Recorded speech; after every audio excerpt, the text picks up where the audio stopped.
নমস্কার, কেমন আছেন আপনারা সবাই? আশা করছি আপনারা সবাই প্রত্যেকেই সুস্থ আছেন, ভালো আছেন। অন্যান্য দিনের মতো আজকেও কিছু ছোট ছোট টিপস শেয়ার করব। আশা করছি টিপসগুলি যদি অ্যাপ্লাই করেন আপনাদের যে প্রত্যেক দিনের কাজগুলো আছে সেগুলো অনেকটাই সহজ হয়ে যাবে, আর আপনারা নিজেদের জন্য কিছুটা হলেও সময় বের করতে পারবেন। চলুন তাহলে আজকের টিপস আমরা দেখে নিই। আমাদের বাড়িতে যে এই ধরনের ট্যাবলেট আমরা নিয়ে আসি, অনেক সময় দেখবেন ডাক্তাররা বাচ্চাদেরকে বলে অর্ধেক ওষুধ খাওয়ানোর জন্য। তখনই সমস্যার পড়তে হয় যে ওষুধটাকে কিভাবে ভাঙবো। একটি চামচকে আপনারা উল্টো করে এইভাবে নিয়ে নিন, ওষুধটাকে মাঝখানে রেখে এইভাবে দুপাশ দিয়ে চাপ দেবেন। এই দেখুন, দুপাশ দিয়ে চাপ দিলেই কত সহজে একদম পারফেক্ট অর্ধেক হয়ে যাবে। ওষুধটা আপনাদের গুঁড়োও হবে না, এমনকি বাচ্চাদেরকে আপনারা সহজে খাইয়ে নিতে পারবেন। ভালো লাগলে আইডিয়াটি ট্রাই করে অবশ্যই কিন্তু আপনারাও দেখবেন।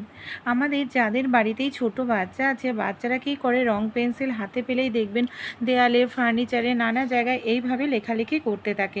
আর এই যে ফার্নিচার, এতেও কিন্তু খারাপ হয়ে যায়। আর এই যে রঙগুলো যখন সহজে তুলতে যাবেন দেখবেন সহজে কিন্তু তোলা যায় না, অনেকটা সময় ধরে ঘষাঘষি করতে লাগে। এতে খাটনিও হয়, ফার্নিচারটাও নষ্ট হয়ে যায়। আমাদের বাড়িতে যে এই ধরনের টুথপেস্ট থাকে, কোলগেট, আমরা কম বেশি প্রত্যেকেই ব্যবহার করে থাকি। যেখানে রঙটা লেগেছে, মানে রং করেছে বাচ্চারা, সেই জায়গাটায় কোলগেটটা লাগিয়ে 2-3 মিনিট রেখে দিন। 2-3 মিনিট পর যখন আপনারা হাতের আঙুল দিয়ে এইভাবে ডলবেন দেখবেন কত সহজে এই রঙটা উঠে পরিষ্কার হয়ে যাচ্ছে। আপনাদের খাটনিও করতে হচ্ছে না, ফার্নিচারটাও আপনাদের নষ্ট হচ্ছে না। ভালো লাগলে টিপসটি অবশ্যই কিন্তু আপনারা এই ছোট্ট টিপসটি ট্রাই করে দেখবেন, আশা করছি উপকার পাবেন। চলুন পরবর্তী টিপসটি আমরা দেখে নিই। আমাদের বাড়িতে যে এই ধরনের সসের প্যাকেট থাকে, যখন সস শেষ হয়ে যায় প্যাকেটগুলোকে আমরা কোনো কাজেই আর ব্যবহার করি না, তাই এই ধরনের প্যাকেটগুলোকে আমরা ফেলে না দিয়ে ইউজ করতে পারি। এখানে আমি প্যাকেটের মধ্যে নিয়ে নিচ্ছি বেশ কিছুটা পরিমাণ, দেখুন, গরম জল। যতটা গরম আমরা সহ্য করতে পারি ঠিক ততটাই উষ্ণ গরম জল এখানে আমাদের নিয়ে নিতে হবে। তারপর এই গরম জলটাকে আমরা কোথায় কি কাজে ব্যবহার করব চলুন তাহলে দেখে নিই। এখানে আমি যে গরম জলটাকে ভরে নিলাম সেটাকেই আমাদের ইউজ করব আমাদের হট ব্যাগ হিসাবে।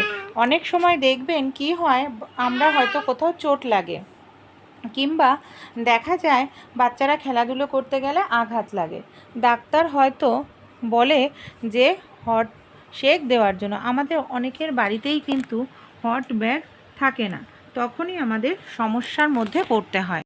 এইভাবে আপনারা সসের প্যাকেটে গরম জল ঢেলে হট ব্যাগের কাজে ইউজ করতে পারেন। আমাদের বাড়িতে যে সেলুটেপ থাকে বন্ধুরা, কম বেশি আমরা প্রত্যেকেই কিন্তু সেলুটেপের ব্যবহার করে থাকি। কিন্তু অনেক সময় কি হয় দেখবেন, এই যে সেলুটেপটা থাকে না, সেলুটেপের মাথা খুঁজে পেতে অনেকটা অসুবিধা হয়। সেলুটেপ ব্যবহার করার পর আবার কাটিং করার জন্য আমাদের কাঁচির প্রয়োজন হয়। আমাদের বাড়িতে যে এই ধরনের রেজার থাকে, রেজারটার যখন ধার শেষ হয়ে যায় এই ধরনের রেজারটাকেই কিন্তু আমরা কাজে লাগাতে পারি। কোথায় কি কাজে লাগাবো চলুন তাহলে দেখে নিই। যে রেজারটাই ফেলে দিচ্ছিলাম সেই রেজারটাই যদি সেলুটেপের মুখে আমরা এইভাবে লাগিয়ে রাখি বন্ধুরা, তাহলে কি হবে, আমাদের সেলুটেপের মাথা খুঁজে পেতে অসুবিধা হবে না। এমনকি সেলুটেপের যখন আমাদের কাজ করা হয়ে যাবে, কাটার জন্য আমরা কাঁচির ব্যবহার করতে লাগবে না। এইভাবেই আপনারা হালকা করে চাপ দিলে, ধরেই টানলেই দেখবেন সহজেই রেজারের সাহায্যে কেটে যাবে। তাহলে অবশ্যই ফেলে না দিয়ে এইভাবে আপনারা ব্যবহার করে দেখবেন, আশা করছি উপকার পাবেন। আমাদের বাড়িতে যে এই ধরনের জামা কাপড়গুলো থাকে, দামি শাড়ি, দামি চুড়িদার, যাতে স্টোনের কাজ বসানো, মানে কাজ করা থাকে, পাথর পুঁতি বসানো থাকে, জরির কাজ করা থাকে, ফেব্রিক থাকে, অনেক সময় কি হয় দাগ লাগে, আমরা বাড়িতেই কেচে দিই। আর বাড়িতে যখন সেই দাগটা তুলতে যাই ঘষে ঘষে ব্রাশ ব্যবহার করি, যার ফলে কি হয় যে স্টোন থাকে, পুঁতি থাকে, সেগুলো নষ্ট হয়ে যায়। সুতোর কাজ করা থাকলে সেই সুতোর কাজটাও কিন্তু নষ্ট হয়ে যায়। এর জন্য আপনারা ছোট্ট একটি কাজ করতে পারেন, লন্ড্রিতে দেওয়ার দরকার নেই, অনেকটা টাকা পয়সাও খরচা হবে না, বাড়িতেই কিন্তু আমরা এটাকে কেচে নিতে পারবো। কি করতে হবে, একটি মোজা নিয়ে নিতে হবে। দেখুন এখানে আমি একটি মোজা নিয়ে নিচ্ছি, মোজার মধ্যে ব্রাশটাকে আমি এইভাবে ভরে নিলাম। মোজার মধ্যে এইভাবে ব্রাশটাকে ভরে নিয়ে তারপর যদি আমরা জামা কাপড়টা কাচি তাহলে কি হবে, আমাদের নষ্ট হবে না জামা কাপড়। অনেক সময় দেখবেন বর্ষাকালে কি হয় বন্ধুরা, আমাদের পেঁয়াজ এনে রাখলে খুব তাড়াতাড়ি পেঁয়াজটা পচে যায়, এমনকি তাড়াতাড়ি পেঁয়াজটা পচে গেলে আমাদের টাকাটা লস হয়ে যায়। তাই আপনারা একটি কাজ করতে পারেন, অবশ্যই তো এই ধরনের ছিদ্রযুক্ত কোনো পাত্র ব্যবহার করবেন পেঁয়াজ রাখার জন্য। আর যে কাজটি আমাদের করতে হবে এখানে দেখুন আমি নিয়ে নিয়েছি খবরের কাগজ। এই ধরনের কোনো খবরের কাগজ পেতে নেবেন। তারপর পেঁয়াজগুলোকে রাখবেন। পেঁয়াজের মধ্যে যে ভেজা ভাব আসবে দেখবেন খবরের কাগজ খুব সহজে অ্যাবজর্ব করে নেবে। আপনাদের পেঁয়াজটা কিন্তু পচবে না, অনেক দিন আপনারা রেখে খেতে পারবেন। ভালো লাগলে আইডিয়াটি অবশ্যই আপনারাও কিন্তু ট্রাই করে দেখতে পারেন। চলুন পরবর্তী টিপসটি দেখে নিই। আমাদের বাড়িতে যে এই ধরনের কন্টেনার কম বেশি প্রত্যেকের বাড়িতেই থাকে। এখানে আমি একটি কন্টেনার নিয়ে নিয়েছি আর নিয়ে নিয়েছি একটি পলিথিন। কি করব দেখুন, এইভাবে পলিথিনের মধ্যে কন্টেনারটাকে আমাদের ঢুকিয়ে দেব। আর এখানে আমাদের নিয়ে নিতে হবে একটি গার্ডার। এই ধরনের গার্ডার পলিথিনের ওপরে গার্ডারটাকে আমরা এইভাবে আটকে নিয়ে তারপর পলিথিন দুটোকে দুদিক দিয়ে আমাদের ওপর থেকে টেনে নিচের দিক দিয়ে ঢুকিয়ে নিচের দিকে একটি গিট আমরা বেঁধে দেব। তাহলে পলিথিনটা টাইটভাবে আটকে থাকবে। এটাকে আমরা ব্যবহার করতে পারি বন্ধুরা আমাদের বাড়িতে লঙ্কা রাখার জন্য, রসুন আদা রাখার জন্য। অনেক সময় দেখবেন আমরা যে ঝুড়িতে লঙ্কা রসুন আদা রাখি সেই ঝুড়ি বা যেই পাত্র থেকে নোংরাটা পড়তে থাকে জায়গাটা নোংরা হয়ে যায়। এইভাবে রাখলে সুন্দরভাবেও থাকবে, নোংরা হবে না পাত্র। এমনকি যখন আমাদের প্রয়োজন তখন আমরা খুব সহজেই কিন্তু এটাকে বের করে নিতে পারবো। আইডিয়াটি যদি ভালো লাগে অবশ্যই আপনারাও কিন্তু ট্রাই করে দেখবেন, আশা করছি উপকার পাবেন। চলুন তাহলে পরবর্তী যে টিপস বা আইডিয়াটি আছে আমরা দেখেন। নমস্কার বন্ধুরা, কেমন আছেন আপনারা সবাই? আশা করছি বন্ধুরা আপনারা সবাই সুস্থ আছেন, ভালো আছেন। কম বেশি আমাদের প্রত্যেকের বাড়িতেই যে সমস্যাটা দেখা দেয় সেটা হলো আরশোলা। আর এই আরশোলা তাড়ানোর জন্য আমরা বাজার থেকে কেমিক্যালযুক্ত অনেকটা টাকাই খরচা করে থাকি। দেখা যায় আরশোলা তাড়ানোর জন্য ওষুধ কিনে নিয়ে আসি, স্প্রে ব্যবহার করি কেমিক্যালযুক্ত, যেগুলো আমাদের স্বাস্থ্যের জন্য ভীষণ ক্ষতিকর। আর বাড়িতে যদি ছোট বাচ্চা থাকে এই যে ওষুধগুলো ব্যবহার করা হয় এতে কিন্তু ভয়ও থাকে যে বাচ্চারা মুখে না দিয়ে ফেলে।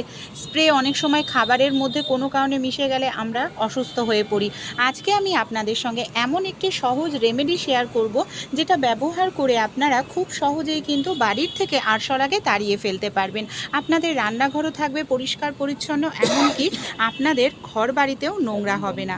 ভালো লাগলে অবশ্যই রেমেডিটি একবার হলেও আপনারা কিন্তু ট্রাই করে দেখুন। রসুন আমরা কম বেশি প্রত্যেকেই খেয়ে থাকি বন্ধুরা, কিন্তু এই রসুনের সঙ্গে একটি দুটি জিনিস যদি আপনারা মিশিয়ে নিতে পারেন খুব সহজেই বাড়ি থেকে আপনারা কিন্তু আরশোলাকে তাড়িয়ে ফেলতে পারবেন। হ্যাঁ বন্ধুরা, আরশোলা এমন একটি প্রাণী আমাদের রান্নাঘরের জিনিসপত্র নোংরা করে দেয়, এমনকি পটি করে রাখে আর মুদিখানার দোকানের মালও নষ্ট করে দেয়। তাই এখানে আমি নিয়ে নিচ্ছি বেশ কিছুটা পরিমাণ রসুন। বাজার থেকে কোনো রকম স্প্রে কিছু কিনতে হবে না, কেমিক্যালযুক্ত ঘরোয়া জিনিস ব্যবহার করুন, আমাদের স্বাস্থ্যের জন্যও ভালো। আর দেখবেন 5 মিনিটের মধ্যেই কিন্তু ঘরের থেকে আপনাদের খুব সহজেই বন্ধুরা যে আরশোলা আছে সেই আরশোলার উৎপাত আপনারা কমিয়ে ফেলতে পারবেন। আর এই রসুন আমাদের প্রত্যেকের বাড়িতে থাকে, সহজলভ্য, এর দামটাও কিন্তু অনেকটা বেশি নয়। এখানে কিভাবে ব্যবহার করব, আমি এখানে একটি পাত্র নিয়ে নিয়েছি। এই দেখুন পাত্রের মধ্যে এখানে আমি রসুনটাকে খোসা সমেতই এইভাবে দেখুন ভালো করে একটু গ্রেট করে নিচ্ছি। আমরা প্রত্যেকেই জানি রসুনের গন্ধ কিন্তু ভীষণ স্ট্রং হয় বন্ধুরা, শুধু আরশোলায় নয়, দেখবেন অন্যান্য পোকামাকড়ও কিন্তু এর গন্ধের জন্য পালিয়ে যাবে। এইভাবে ভালো করে গ্রেট করে নিন 5-6 কোয়া মতো রসুন। এবার আমাদের একটি কাজ করতে হবে। রসুনের মধ্যে এখানে আমি বন্ধুরা দিয়ে দিচ্ছি শ্যাম্পু, যে কোনো ব্র্যান্ডের কোম্পানির শ্যাম্পু এখানে কিন্তু আপনারা ব্যবহার করতে পারেন। এই যে রসুন আর শ্যাম্পুটাকে খুব ভালো করে এখানে আমাদের খুব সুন্দর করে দেখুন এইভাবে মিশিয়ে নিতে হবে। খুব সুন্দর করে এখানে আপনারা এই দুটো উপকরণ মিশিয়ে নিন। তারপর আমরা কি করব, একটি পাত্র নিয়ে নেব। পাত্রের মধ্যে এখানে আমি দিয়ে দিচ্ছি 1 গ্লাস পরিমাণ জল। জলের পরিমাণ যদি বেশি দিতে চান তাহলে অন্যান্য জিনিসও বেশি দিতে হবে। এই জলের মধ্যে এখানে আমি নিয়ে নিয়েছি কর্পূর। পুজোতে যে কর্পূর ব্যবহার করা হয় সেই কর্পূর আমি এখানে নিয়ে নিয়েছি। কর্পূরটাকেও খুব ভালো করে এইভাবে মিশিয়ে নিলাম। এবার আমরা যে আগে থাকতেই রসুনটাকে আর শ্যাম্পুটার সঙ্গে ভালো করে মিশিয়ে নিয়েছি সেই শ্যাম্পু আর রসুনের যে মিশ্রণটা এই কর্পূরের জলের মধ্যে দিয়ে দেব। এবার এই যে জলের পাত্রটাকে আমরা 10 মিনিটের জন্য ঢেকে রাখবো, যাতে জলের মধ্যে সব মিশ্রণ ভালোভাবে মেশে। এটাকে আমি ঢেকে রেখেছি, এবার সাইডে সরিয়ে নিচ্ছি। আরও একটি জিনিস আমরা তৈরি করব, সেটাও কিন্তু ভীষণ উপকারী। এখানে দেখুন আমি নিয়ে নিচ্ছি আটা। আমাদের প্রত্যেকের বাড়িতেই কিন্তু আটা থাকে, আর আমরা কম বেশি প্রত্যেকেই খেয়ে থাকি। আটার মধ্যে শুধু একটি জিনিস মিশিয়ে রাখুন। আমি গ্যারান্টি দিয়ে বলছি, যেখানে মিশ্রণটা দেবেন দেখবেন আরশোলারা মরে পড়ে রয়েছে তার পাশে, কারণ এটা এতটাই স্ট্রং একটি পাওয়ারফুল হতে চলেছে রেমেডিটি। এর আটার মধ্যে আমরা যে জিনিসটা মেশাবো বন্ধুরা, সেটা হলো দেখুন এখানে আমি 1 চামচ ভরে নিয়ে নিয়েছি খাবার সোডা। এই যে খাবার সোডা, এই খাবার সোডাই কিন্তু আরশোলার পেটে গ্যাস সৃষ্টি করবে। আর আরশোলার পেটে গ্যাস বের হওয়ার বা ঢেকুর তোলার কোনো কিন্তু প্রণালী নেই, যার ফলে পেটের মধ্যে গ্যাস তৈরি হয়ে আরশোলা কিন্তু মারা যাবে। এখানে খুব ভালো করে আটার সঙ্গে এই মিশ্রণটাকে এইভাবে মিশিয়ে নিন। দেখুন আমি এখানে খুব সুন্দর করে আটার সঙ্গে কিন্তু মিশ্রণটাকে মিশিয়ে নিয়েছি। এবার কিভাবে এটাকে আমরা ব্যবহার করব। আমাদের বাড়িতে যে ছোট ছোট এই ধরনের ঢাকনা থাকে বা কৌটো থাকে, পাত্র থাকে, তার মধ্যে আপনারা এই মিশ্রণটাকে এইভাবে ভরে নিন।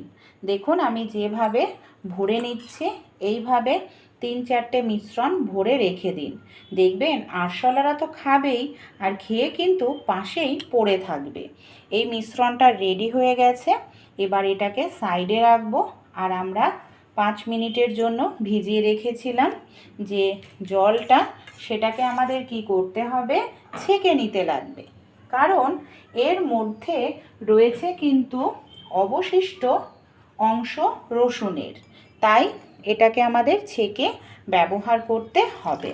এখানে আমি একটি ছাঁকনি নিয়ে নিলাম, ছাঁকনির সাহায্যে ভালো করে এটাকে ছেঁকে নিলাম। এবার আমরা কি করব, আমাদের বাড়িতে যেই ধরনের স্প্রে বোতল আছে, আমি এখানে স্প্রে বোতলের মধ্যে পুরো মিশ্রণটা ঢেলে নিচ্ছি। এই দেখুন দারুণ একটি প্রাকৃতিক স্প্রে তৈরি হয়ে গেল। কিন্তু এটা এইভাবে নিলে বেশি দিন মানে ভালো থাকবে না, তাড়াতাড়ি নষ্ট হয়ে যাবে। এর জন্য এখানে আমি 1 চামচ পরিমাণ মতো দিয়ে দিলাম ভিনিগার। ভিনিগার দিলে জিনিসটা নষ্ট হবে না, 15-20 দিন ব্যবহার করতে পারবো। চলুন কোনটা কোথায় ব্যবহার করি দেখে নিই। আমাদের বাড়িতে যেখানে আমরা বাসনপত্র রেখে থাকি, রাত্রিবেলা এই সব জায়গাতে আরশোলারা উৎপাত শুরু করে। এই সব জায়গাতে স্প্রে করা যায় না, কারণ এখানে বাসনের খাবার দাবার থাকে, বাসনপত্র থাকে। তাই এই যে আটার যে মিশ্রণটা কোনো কোনায় আপনারা রেখে দিন। 1 থেকে 2 দিন রেখে দেবেন, দেখবেন এর চারপাশে আরশোলারা খেয়ে মরে পড়ে আছে। যেখানে আমাদের মুদিখানা দোকানের মাল থাকে, জিনিসপত্র থাকে, সেখানেও আপনারা এইভাবে দিয়ে রাখুন। এইভাবে দিয়ে রাখুন, এমন এমন জায়গায় দিতে হবে যাতে সহজেই আরশোলারা যাতায়াত করে, এমনকি খাবার হিসাবে এটাকে খাবে, খেলেই কিন্তু আরশোলারা মরে সাইড দিয়ে পড়ে পড়ে থাকবে। আর যে স্প্রেটা তৈরি করলাম, এটাকে আপনারা এইভাবে বেসিনের পেছন দিকটা দেবেন। দেখবেন এই সব জায়গাতে আরশোলারা কিন্তু লুকিয়ে থাকে। যেখানে আপনাদের সিঙ্কের নিচের দিকটায়, এমনকি সিঙ্কের মুখে যে পাইপ আছে, বাথরুমের মুখের পাইপের দিকটায় প্রত্যেক দিন 1 বেলা করে স্প্রে করতে হবে, 1 থেকে 2 বেলা করে। দেখবেন এই সব জায়গায় গন্ধেতে আর আরশোলা টিকতে পারবে না। বাড়িতে যদি এই ধরনের পুরনো কার্ডবোর্ড থাকে, আমরা অনেক সময় পেটির মধ্যে জামা কাপড়, পুরনো জিনিসপত্র রেখে থাকি, এই সব জায়গায় কিন্তু আরশোলারা বাচ্চা পাড়ার জন্য আদর্শ জায়গা, ডিম পাড়ার জন্য। তাই এই সব জায়গাতেও প্রত্যেক দিন 1-2 বার করে স্প্রে করুন। এই সব জায়গাতে গন্ধে দেখবেন আর টিকবে না। খুব সহজেই ঘরোয়া উপায়ে কিন্তু আপনারা আরশোলাকে তাড়িয়ে ফেলতে পারবেন। যে পদ্ধতিটি আপনাদের ভালো লাগলো দেখে নিন। এই ধরনের পুরনো চুড়ি কম বেশি আমাদের প্রত্যেকের বাড়িতেই কিন্তু থাকে। এই ধরনের পুরনো চুড়ি দিয়েই আমরা কিন্তু আমাদের বাড়ির রান্নাঘরে ছোট ছোট জিনিসগুলো রাখতে পারি। যে চুড়ির রং উঠে গেছে বা হালকা একটু ফেটে গেছে, ব্যবহার করা হয় না, সেই চুড়িগুলোকেই এখানে আমি কি করব, নিয়ে নেব সেলোটেপ। সেলোটেপের সাহায্যে চুড়িগুলোকে আমি কি করব, একটা চুড়ির সঙ্গে আরও একটি চুড়ি খুব ভালো করে আমাদের এইভাবে আটকে নিতে হবে। আপনারাও এইভাবে সেলোটেপের সাহায্যে চুড়িগুলোকে আটকে নিন। তারপর এটাকে আমরা কি কাজে কোথায় ব্যবহার করব চলুন দেখে নিই। এইভাবে দেখুন আমি অনেকটাই রেডি করে নিয়েছি। আমাদের বাড়িতে যেখানে রান্নাঘরের জায়গাতে হ্যাং করার জায়গা আছে সেরকম একটি জায়গা মধ্যে আপনারা চুড়িগুলোকে সবগুলোকে এইভাবে ঝুলিয়ে নিন। তারপর আমরা কি করব, আমাদের রান্নাঘরে যে ছোট ছোট জিনিসগুলো থাকে, বিশেষ করে দেখবেন চা ছাঁকনি, হাতা, খুন্তি, প্যাচুলার, এই ধরনের জিনিসগুলো অনেক সময় এখানে সেখানে রাখা হলে যখন প্রয়োজন তখন আর আমরা খুঁজে পাই না। এমনকি খোঁজাখুঁজি করতেও সময় লেগে যায়, এলোমেলো থাকলেও দেখতে কিন্তু ভীষণ বাজে লাগে। তাই আপনারা কি করবেন বন্ধুরা, এই দেখুন আমি যে কাজটি করেছি, এখানে এইভাবে রান্নাঘরে ঝুলিয়ে রাখতে হবে। তারপর আমরা কি করব, এই চুড়ির মধ্যে আমরা আমাদের গ্রেটার, এমনকি আমরা আমাদের হাতা খুন্তিগুলোকে এইভাবে যদি রাখি, কম জায়গার মধ্যে অনেকটা জিনিস রাখতে পারবো, আর রাখতেও কিন্তু কোনো রকম অসুবিধাই হবে না। ভালো লাগলে আইডিয়াটি ট্রাই করে অবশ্যই আপনারা দেখবেন, যখন প্রয়োজন তখন এর থেকে বের করে আমরা সহজে ইউজ করতেও পারবো। চলুন তাহলে পরবর্তী যে আইডিয়াটি আছে আমরা দেখে নিই। আমাদের বাড়িতে যে এই ধরনের শাড়িগুলো থাকে, সিনথেটিকের শাড়ি, সিল্কের শাড়ি, অনেক সময় কি হয়, এই ধরনের যে শাড়িগুলো থাকে না, এই ধরনের শাড়িগুলোকে ভাঁজ করতে আমাদের অনেকটা সময় লেগে যায়। ছোট্ট একটি টিপস অ্যাপ্লাই করলেই দেখবেন এই ধরনের শাড়িগুলোকেই আপনারা খুব সহজেই ভাঁজ করে নিতে পারবেন। শাড়ির পাড় বারবার আপনাদের খুলে বের হয়ে যাবে না। এখানে আমি নিয়ে নেব বন্ধুরা একটি চিরুনি। চিরুনি আমাদের প্রত্যেকের বাড়িতেই কিন্তু কম বেশি থাকে।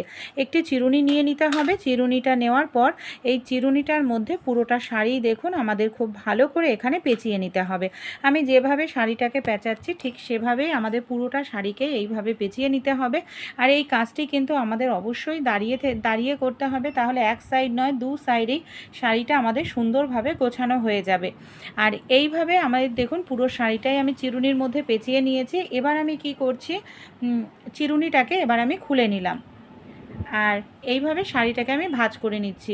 সময়ও কম লাগবে, খাটনিও কম হবে এইভাবে করলে, আর অল্প সময়ের মধ্যে আপনারা কাজটাও শেষ করে নিতে পারবেন। ভালো লাগলে আইডিয়াটি অবশ্যই ট্রাই করে দেখবেন।